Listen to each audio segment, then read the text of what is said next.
الحمد لله نحمده ونستعينه ونستغفره ونؤمن به ونتوكل عليه ونعوذ بالله من شرور أنفسنا ومن سيئات أعمالنا من يهده الله فلا مضل له ومن يضلل فلا هادي له أشهد أن لا إله إلا الله وحده لا شريك له ونشهد أن سيدنا ومولانا محمدا عبده ورسوله وصلى الله عليه وسلم تسليما كثيرا أما بعد فأعوذ بالله من الشيطان الرجيم بسم الله الرحمن الرحيم ما كان محمد أبا أحد من رجالكم ولكن رسول الله وخاتم النبيين صدق الله العظيم وصدق رسوله النبي الكريم نحن على ذلك لمن الشاكرين والحمد لله رب العالمين. محترم مکرم حاضرین و سامعین، اللہ تبارک و تعالیٰ نے مجھے اس قابل سمجھا کہ میں آپ کے سامنے حاضر ہو کر دین کی چند باتیں بتا سکوں.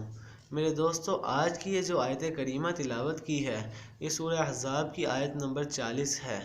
اس کا ترجمہ یہ بنتا ہے: محمد صلی اللہ علیہ وسلم تمہارے مردوں میں سے کسی کے باپ نہیں، لیکن اللہ کے رسول اور آخری نبی ہیں. میرے دوستو، آج کا جو میرا پیغام ہے وہ ختم نبوت کے حوالے سے ہے. آپ صلی اللہ علیہ وسلم سے پہلے آنے والے انبیاء علیہ السلام یا تو صاحب کتاب تھے یا دوسرے رسولوں کی شریعت پر عمل پیرا تھے. یہ سلسلہ نبوت آپ صلی اللہ علیہ وسلم پر آ کر ختم ہو گیا. آپ پر ہمیشہ رہنے والی جامع کتاب نازل کی گئی اور آپ صلی اللہ علیہ وسلم پر دین کی تکمیل کر دی گئی. آپ صلی اللہ علیہ وسلم کا لقب ختم المرسلین ہے. ختم نبوت کی عقیدہ یہ ہے کہ عربی زبان میں ختم کے معنی مہر لگانا، بند کرنا، آخر تک پہنچانا، کسی کام کو پورا کر کے فارغ ہو جانا. یہ ہے ختم نبوت سے مراد سلسلہ نبوت کا مکمل ہو جانا، بند ہو جانا. اللہ تبارک و تعالیٰ نے حضرت آدم علیہ السلام سے نبوت کا جو سلسلہ شروع کیا، اس میں یکے بعد دیگر کئی انبیاء علیہ السلام آئے. یہ سلسلہ حضرت محمد صلی اللہ علیہ وسلم پر ختم ہو گیا. آپ صلی اللہ علیہ وسلم آخری نبی ہیں. آپ پر دین کی تکمیل ہوئی اور آپ کی شریعت نے سابقہ شریعتوں کو منسوخ کر دیا. آپ صلی اللہ علیہ وسلم کے بعد کوئی نبی یا رسول نہیں آئے گا.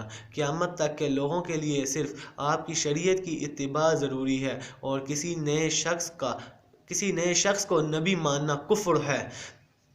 اسی طرح قرآن مجید میں واضح طور پر اس کی گواہی دی ہے کہ نبی اکرم صلی اللہ علیہ وسلم کسی مرد کے باپ نہیں، کیونکہ آپ صلی اللہ علیہ وسلم پر سلسلہ نبوت ختم کر دیا گیا اور کسی مرد کو آپ کا وارث نہیں بنایا گیا. اسی طرح اللہ تعالیٰ فرماتے ہیں سورہ اعراف کی آیت نمبر 158 میں: قُلْ يَا أَيُّهَا النَّاسُ إِنِّي رَسُولُ اللَّهِ إِلَيْكُمْ جَمِيعًا. اے محمد کہہ دیں کہ اے لوگو، بے شک میں تم سب کی طرف اللہ کا رسول ہوں. آپ صلی اللہ علیہ وسلم سے قبل نبی کسی قوم، زمانے یا علاقے کے لیے تشریف لاتے تھے، مگر اب آپ صلی اللہ علیہ وسلم کی نبوت ہر قوم، ہر زمانے اور ہر علاقے کے لوگوں کے لیے کافی ہے.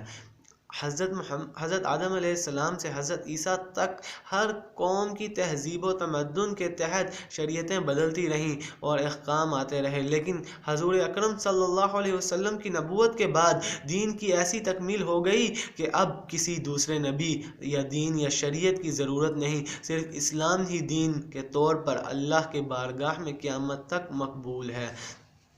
اسی طرح المائدہ کی آیت نمبر 3 میں اللہ تبارک و تعالیٰ فرماتے ہیں: آج میں نے تمہارے دین کو تمہارے لیے مکمل کر دیا اور اپنی نعمت کو تم پر تمام کر دیا، یعنی کہ پوری کر دیا، اور تمہارے لیے دین اسلام کو پسند کیا. مختصر کر کے اس کو یہ واضح کرتا ہوں کہ قرآن حکیم کی سینکڑوں آیات اس بات کی گواہ ہیں کہ شریعت محمدی مکمل اور جامع اور محفوظ ہے. آپ صلی اللہ علیہ وسلم کے اسوہ حسنہ کو ساری انسانیت کا نمونہ اس لیے بنایا گیا کہ آپ صلی اللہ علیہ وسلم آخری رسول ہیں. اسی طرح حدیث شریف میں بھی آیا ہے: بنی اسرائیل کی رہنمائی انبیاء کیا کرتے تھے، جبکہ ایک نبی وفات پا جایا کرتا تو دوسرا نبی اس کا جانشین ہوتا، مگر میرے بعد کوئی نبی نہیں آئے گا۔ اسی طرح حضور اکرم صلی اللہ علیہ وسلم نے فرمایا، میری اور مجھ سے پہلے گزرے ہوئے تمام انبیاء اکرام کی مثال ایسے ہے جیسے ایک شخص نے عمارت بنائی اور خوب حسن و جمیل بنائی، مگر ایک کنارے میں ایک اینٹ کی جگہ خالی چھوڑ دی اور وہ اینٹ میں ہوں۔ میرے دوستو، حضور اکرم صلی اللہ علیہ وسلم کی نبوت اور رسالت کو آخری ماننے کے سلسلے میں تمام علماء کرام اور امت مسلمہ متفق ہے اور سب کا مشترکہ فتویٰ ہے، یعنی اجتماع ہے کہ اب جو بھی نبوت کا دعویٰ کرے گا وہ دعویٰ میں مکمل طور پر جھوٹا اور واجب القطع ہے۔ میرے دوستو، ایک بار مل کے میرے ساتھ نعرہ لگا دیں، تاج و تخت ختم نبوت زندہ باد۔ آپ صلی اللہ علیہ وسلم آخری نبی ہیں، آپ کے بعد کوئی نبی نہیں آئے گا۔ اہل اسلام کا یہ عقیدہ ہے کہ حضرت عیسیٰ علیہ السلام اپنے زمانے میں اپنی امت کے لیے نبی اور رسول تھے۔ اللہ تعالیٰ نے آپ کو زندہ آسمان پر اٹھا لیا اور قیامت کے نزدیک وہ دوبارہ نزول فرمائیں گے، لیکن اپنی نبوت اور رسالت کے اعلان اور انجیل کی تبلیغ کی بجائے حضرت محمد صلی اللہ علیہ وسلم کی شریعت کو پھیلائیں گے اور تمام دنیا کو اسلام کی دعوت دیں گے اور قرآن کے احکام نافذ کریں گے۔ وہ نئے نبی کی حیثیت سے نہیں بلکہ حضور اکرم صلی اللہ علیہ وسلم کے لائے ہوئے دین کے رہنما اور رہبر بن کر زندگی گزاریں گے اور دجال کو قتل کریں گے۔ میرے دوستو، آج کے پیغام میں ہمیں یہ ثابت ہوتا ہے کہ ہمارے اساتذہ کو چاہیے کہ ختم نبوت سے متعلق چیپٹر ایک اسلامیت کی بک میں ہونا چاہیے۔ میرے دوستو، 9ویں 10ویں سے بچوں کو یہ پتہ ہونا چاہیے کہ ختم نبوت کیا ہے، ختم نبوت کیا ہوتی ہے۔ ختم نبوت آپ صلی اللہ علیہ وسلم پر ختم ہو جاتی ہے۔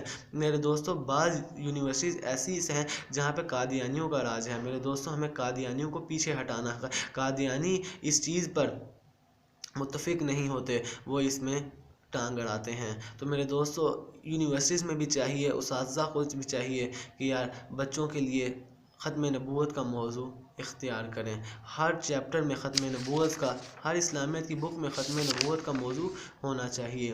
سبحان ربک رب العزت عما یصفون وسلام علی المرسلین والحمد للہ رب العالمین وآخر دعوانا ان الحمد للہ رب العالمین۔